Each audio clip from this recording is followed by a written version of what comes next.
Welcome to Straight Out of Savannah, Talking with Tammi, a podcast that showcases people you may not know who are choosing to use their gifts to inspire and move the planet.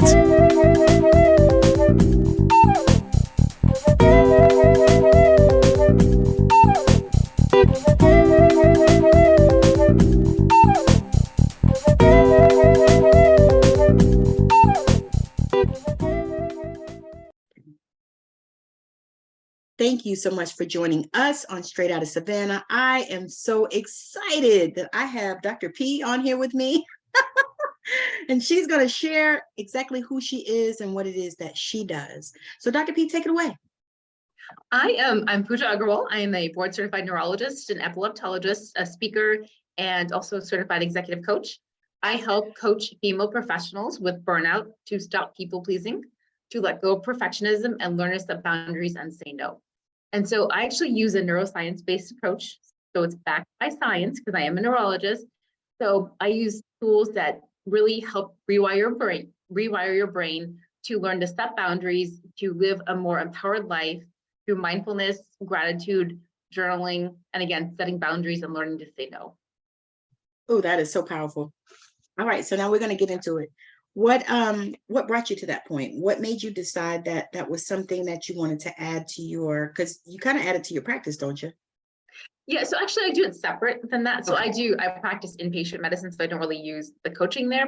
So so it was about 6 years ago. I was a practicing neurologist. I was working long hours. I was taking 14 weeks of call, and literally I burnt out. And this was Mhm. only my second year of practicing after my residency. That, I was not sleeping much, only a few hours, taking 2 to 3 weeks of call at a time, always worrying about work. I was in like a brain fog, kind of having Mhm. difficulty focusing, and I wasn't taking care of myself. I was eating whatever was in front of me, and sometimes I'd eat more, sometimes I'd eat less. Mhm. But some definitely issues was waking, and then again, that not sleeping, and then I was just irritable. I was Mhm. so irritable with my husband, with my kids, and it wasn't until really now that I look back, or even like a couple years ago, seeing that that was actually burnout. Okay, at that point I didn't have that name available to me because burnout at that point wasn't really talked about as much as it has been in the No. last couple of years.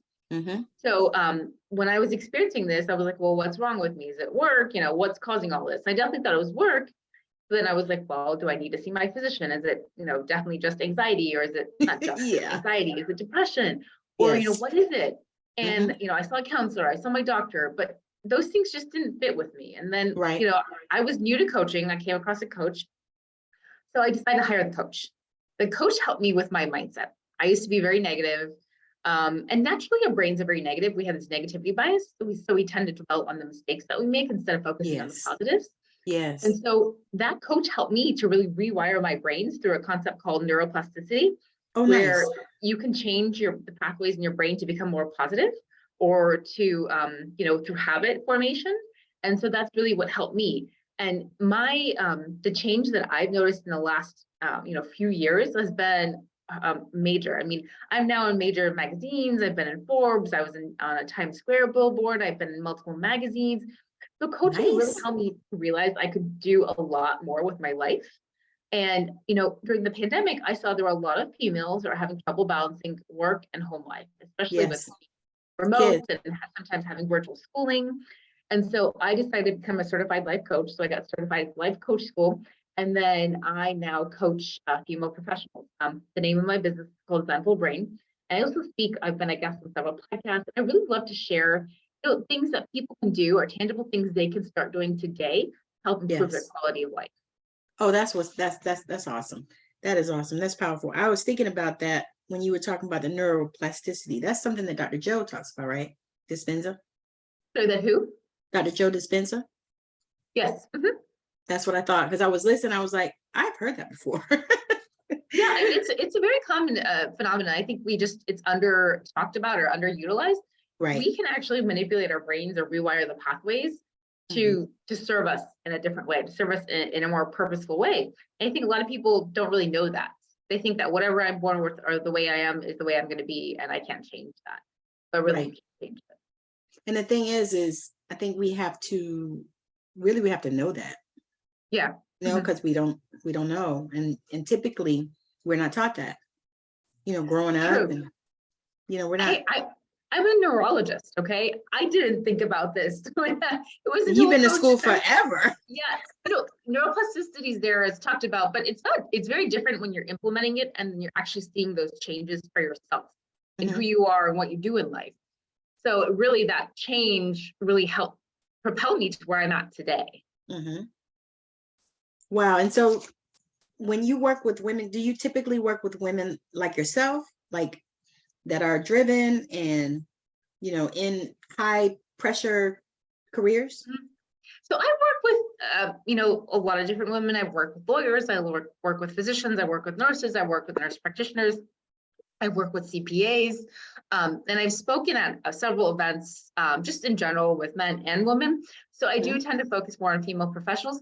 But, if you come to me and we see we're a mutual fit and you think you can work with me and I think I can work with you, then I'm happy to take you on as a client. So I'm willing to, I do focus mainly on women though.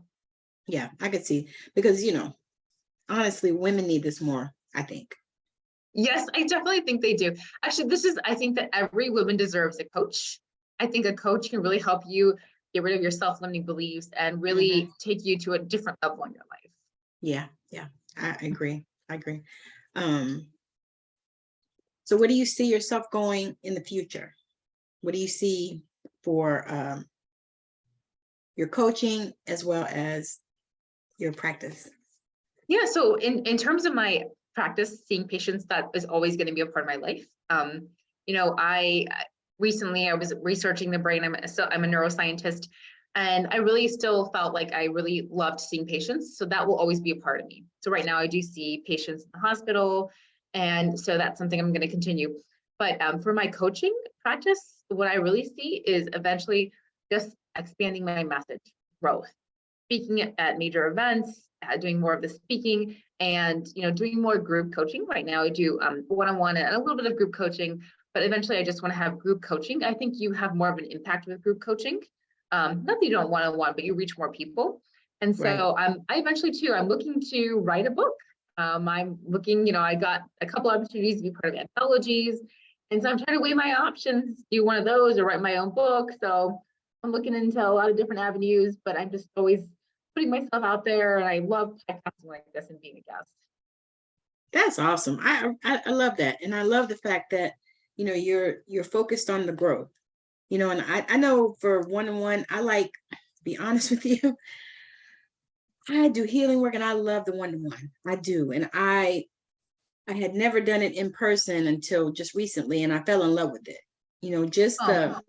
I don't know, I guess because you could just see the transformation right there. You know what I mean? And it was just so powerful. And I was like, man, I didn't know this was this powerful, because I've done it like on Zoom.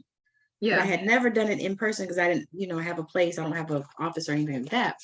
And so I was like, man. And so I started thinking about that. And I was like, should I go for group stuff, or, should I just do this one-to-one? Because I really liked that. It was just so amazing, and I wonder if you can even have the type of impact that you have with the one-to-one. I know that people do probably, but I just wondered. I think it really depends upon what you're doing and what you find joy in. I definitely like one-to-one, but I think also with the group, you can reach more people for what I do. I think energy healing obviously depends what you do. If that's something you like, then, that's something that you can definitely work one-on-one with. And I think it just really depends what you feel like you find joy with and what other people, your clients, how it works. Yeah. And that's key right there. That's the key. And I think when I listen to you, I feel like you really help people to understand who they are and to really hone in on that so that they can move in that direction. Because I know that, in all kinds of areas, especially with this pandemonium that we just had, people are burned out. They're frustrated, they tired, they overworked, Yeah. I know that those are probably people that are coming to you now because, we have this time now and we can actually, think past COVID. Yeah. I think the norm has always been just to go. Let's hurry up. Let's be perfectionists. Let's just do everything we could possibly do. And then it becomes like this rat race. where we just keep on going and going and going. And then where's the meaning in life? We lose who we are to our work, to other things. And then, there is no meaning. And, that's what happens in burnout. So when I experienced burnout, it really changed who I was to the core. And that's really what I want people to realize. Burnout changes who you are. And that burnout is not something that you can continue to sustain, because it will affect you. It can cause anxiety, depression, increases your risk of suicide if you don't get help. So, I mean, there are consequences of burnout. Not only that, but there's physical and emotional consequences too. Yes. And so burnout is something you definitely need to get help for. And that, burnout is not due to you being weak, or it's not due to, those types of things. Definitely, your personality can contribute, but a lot of it is also external. What is your workload? How much work are you getting? And are you saying yes to your workload for fear of rejection? Okay. Yes. So that's where those people pleasing tendencies come in. Yeah. And then, what is your community like at work or at home? What are your relationships like? So, lack of appreciation, lack of fairness at work can also lead to burnout. And so there's a lot of different factors that go into causing burnout. So it's not like it's due to just like the person being weak. It's not because they're weak. And what's wild is that's one of the things that they used to say. Yeah. Because I remember, because I've been looking at it, because to be honest, I think I've been burned out for about 10 years. So different times I would just take a break, like I've been off for almost a whole month because I couldn't do it. I was like, I can't go. I talked to my husband. I was like, I can't do it. I need a break. I need to take some time. I need to breathe. I need to think. I need to not do that. But I know that that also is a cause, and this is what I'm seeing too, as I start looking at like different articles and things that are happening with people. That's a cause of like suicide. Like you said, people are killing themselves because they're burned out. Yeah. So actually, here's a statistic. Yeah. Here's a statistic for doctors. They say, 1 out of every 5 doctors who experience burnout will commit suicide. And there was actually an ER physician in New York, I think it was Lorna Breen. I remember that, who committed suicide because of COVID and the pandemic and how much she was seeing of death. I remember that. I saw that. Yeah. I actually talked about that on a live because I was like, that just broke my heart.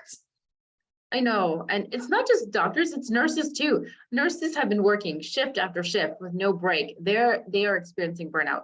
And every other person in healthcare is experiencing burnout. So I really think it comes back to, how are we as a society portraying the way life should be? We shouldn't be overwhelmed, overworked, and burnt out. Exactly. And I truly believe that it's important, for the work that you do to help people to move past these things, because I mean, it's too many people that are like, killing themselves and dropping dead from, because when I read that somebody was 35 and they dropped dead from natural causes, no, there's nothing natural about dying at 35. It's not. I mean, it's not common. There's a lot of times it's stress. We have to meet all these society's expectations. So like, let's say, for example, for females, you have to be the perfect mother. You have to be the perfect wife. You have to be the best in your occupation. You have all of these society's expectations on you, in addition to the expectations that you put on yourself. Yes. Or the family puts on you. And then it's so hard to meet all of that and to balance it and also, take care of yourself. That's why often we put ourselves last. Yes. And that's where it leads to burnout. So I think often it's really what we need to do is change the expectations from society, let go of the expectations that we put on ourselves and really focus on what we want to do in life. Yeah. And do you feel like the fact that women don't typically support each other is also a factor in that? Because so here, let me give you an example. Okay, so amongst women physicians or female physicians, there is sometimes this I guess theory that I suffered in residency or when I was a medical student, so you need to suffer. Like, let's say you're attending, meaning you've completed residency, so then you tell your residents or you tell medical students, well, you need to suffer, you need to come early, you need to do this because I suffered too. And that kind of mentality makes it worse. Okay. Yeah. Instead of empowering and lifting up those medical students or those residents or other healthcare workers, saying that let's change the way healthcare is. Yeah. Let's focus more on who we are taking care of ourselves and making that movement instead of trying to perpetuate that cycle of abuse. Yeah, and that's real. It's, to me, it's similar to when you have the sororities and the fraternities, the hazing and stuff. Okay, so I was hazed, so you're gonna get hazed, and I mean, come on now, what is that even about? You think about that, it's like, come on, really? I mean, just because, times have changed, that was 20 years ago or whatever, but yeah, I truly believe that it's like, come on, let's come together. Let's come together. I don't know what it's going to take for us to do that, because I truly believe that a part of some of the things that have happened here in the States with women's rights, is because women won't come together. I think they're afraid to. I think they're afraid of what other people will say. I think they're afraid of how their family will react. I think they're afraid of putting themselves out there. And I think they're afraid of the repercussions of doing something like that. Because I do have to say, it's very real being, especially like I'm a minority woman, okay? I was born and raised here, and then, you already have, it's harder being a minority woman. Yes. So, I mean, things can be very different. So then we want to keep quiet. We don't want to put ourselves out there. We don't want to speak up. So there's fear of repercussion or rejection and things like that. And so I think really once that goes away and there is more of like this movement of let's uplift each other, let's empower each other, well, that's yes. I believe that too, because it's hard, especially because I'm going to say this, because I realized that racism is embedded. It's not, and it's embedded in the world. It's not even just this country. It's the world. It's all over, everywhere. There's racism. And it's like, once we get to a place where we can move that needle, where it's not, where they just look at you a certain way. You know what I mean? They probably look at you and start trying to speak crazy. So yes, I've had patients who say to me, excuse me, you speak English? Yeah, that, or they go, you speak really good English.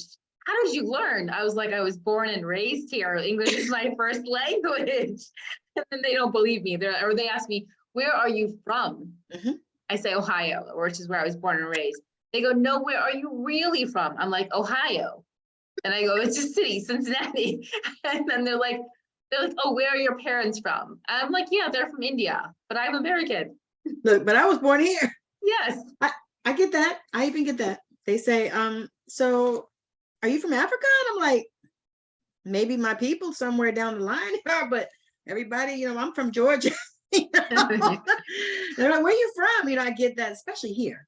I noticed that because it's such a big melting pot. Lots of different kind of people here. Yeah. And so when I go places, a lot of times there's a lot of Africans. So they already assume that, like, oh, what part of Africa are you from? I'm like, no part. I'm from here, born and raised. But I know that is also something that we deal with too in this, in this arena. But what was I going to say? So how do you, when you deal with your clients, when they come to you and they're in the midst of burnout, and they're at this place where, they're just done, they can't, whatever it is they're doing, they can't do that much longer, that kind of thing. What is the first thing that you work with them on? So I really work, first of all, on what have their behaviors been in the past and where are they at right now in their life.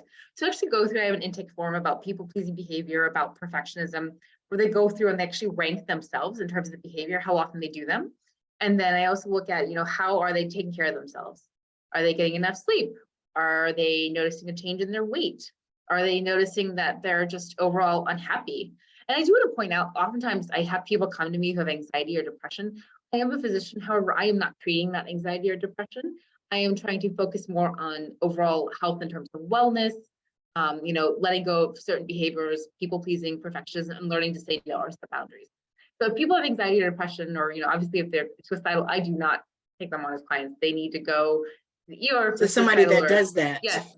Yeah. Or see their doctor or counselor, whoever it is.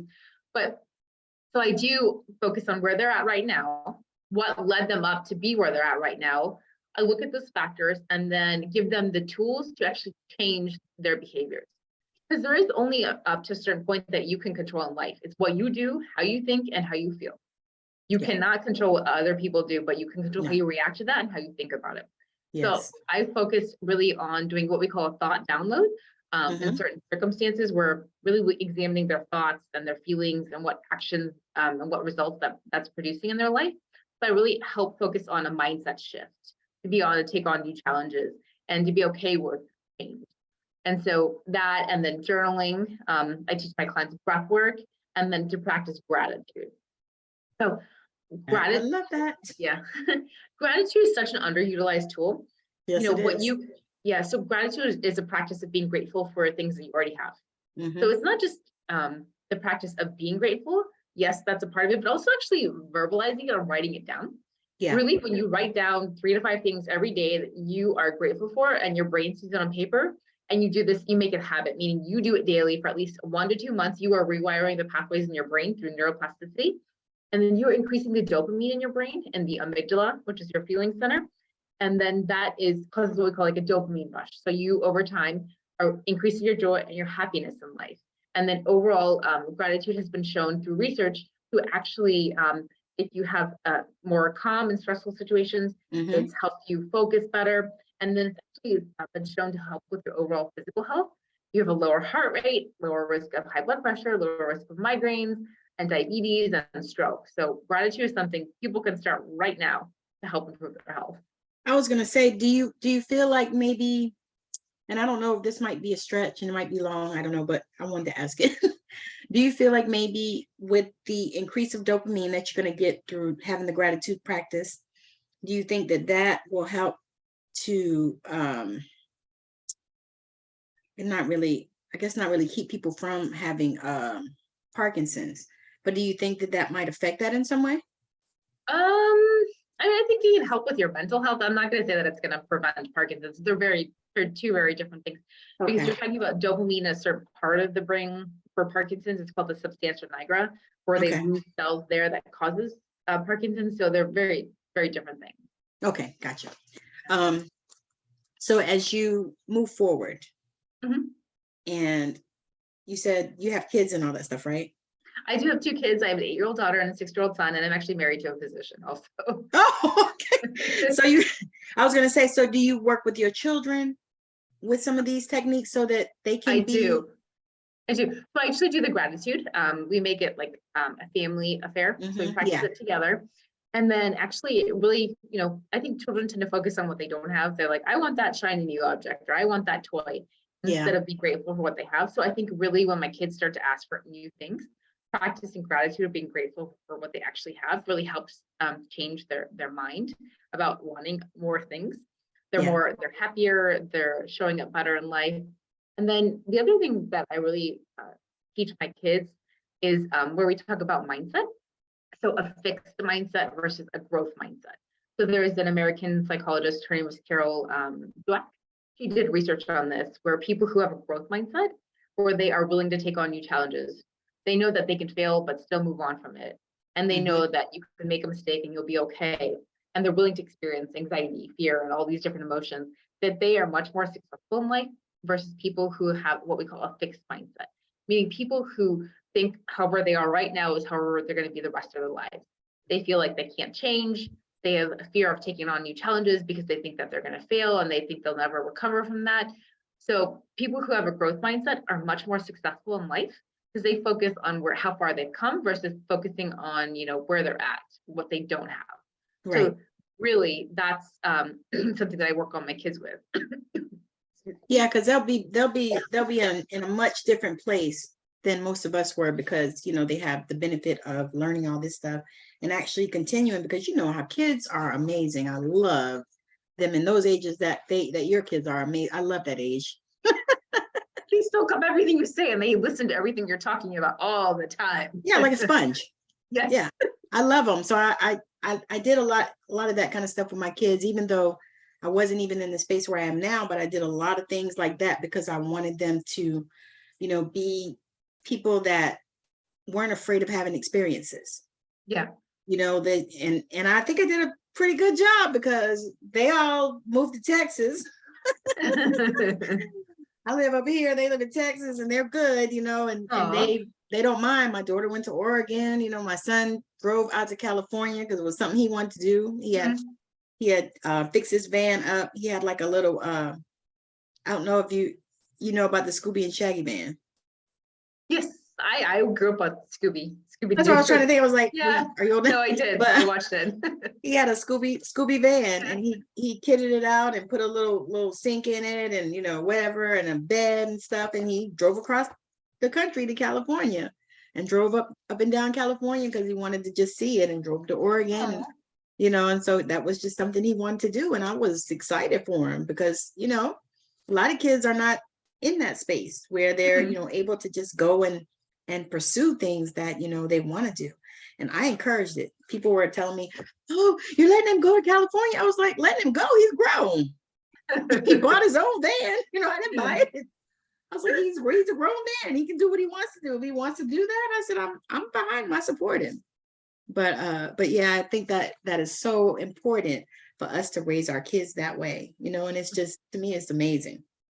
And as they grow and you start to see them, come into themselves and, be who they are, because so many people try to get kids to be little them.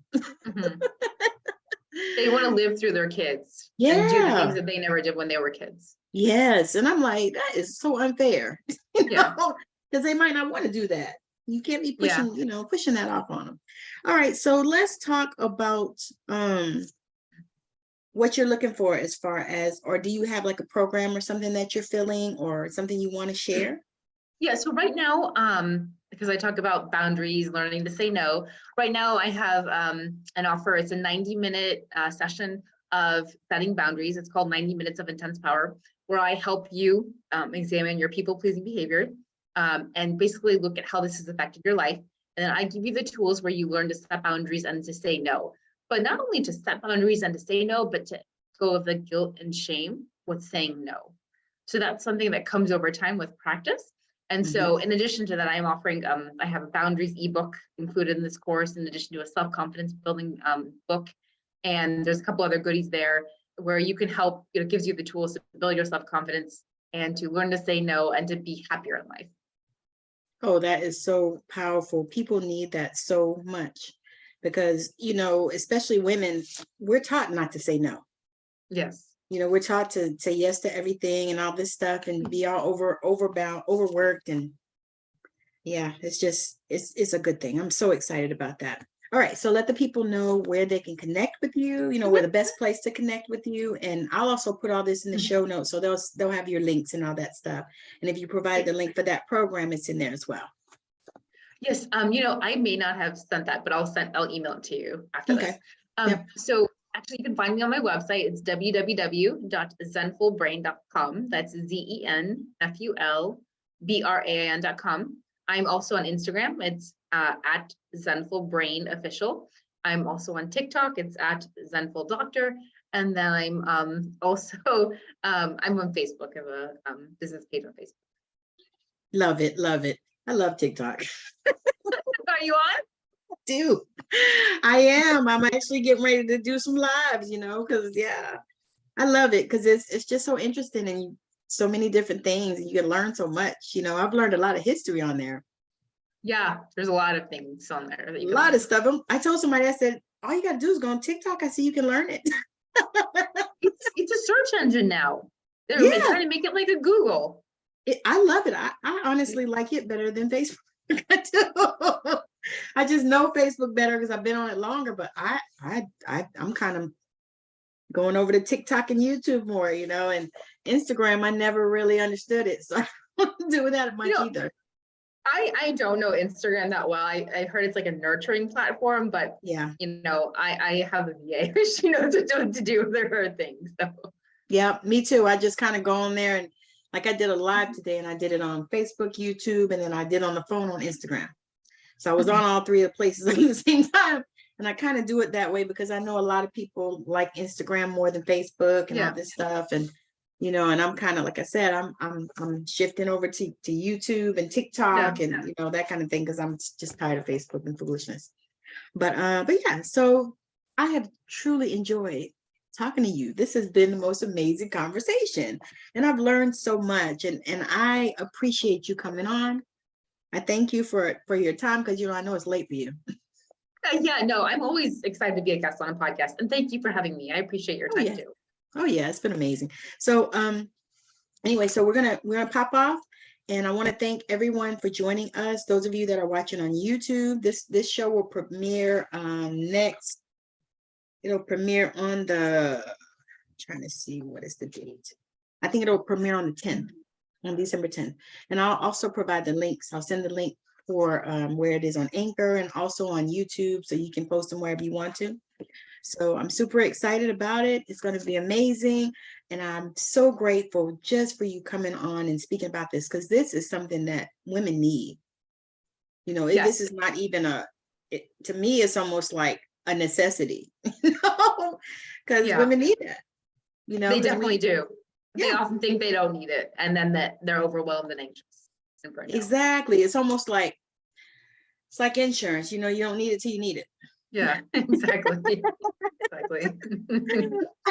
All right. So thank you so much for joining us on Straight Outta Savannah. My guest, Dr. Puja Aggerwal, has been amazing. She has provided so much value today, and I appreciate her.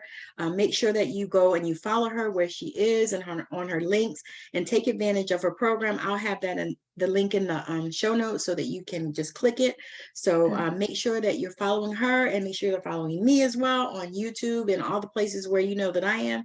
But I appreciate her for joining me tonight. And thank you so much. You're so welcome.